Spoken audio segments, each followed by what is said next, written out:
Normal बाळांसारखं लगेच कोणताही पदार्थ घेऊन खात नाही. ती आधी चेक करते, थोडंसं टेक्स्चर त्याच्या हाताने बघते आणि मला असं वाटतं की आपण हे करू दिलं पाहिजे, म्हणजे त्यांना पण वेगवेगळे टेक्स्चर कळतात.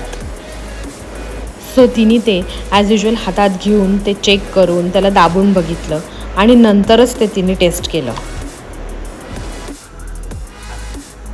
आणि सगळ्यात चांगली गोष्ट म्हणजे हे स्वतःच्या हाताने देखील बाळ खाऊ शकतो. त्यांना आपण खाऊ घालायची गरजच नाही.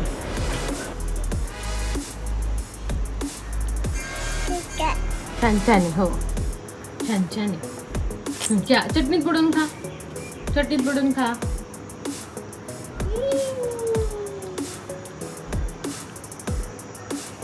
छान आहे. कसं आहे? छान.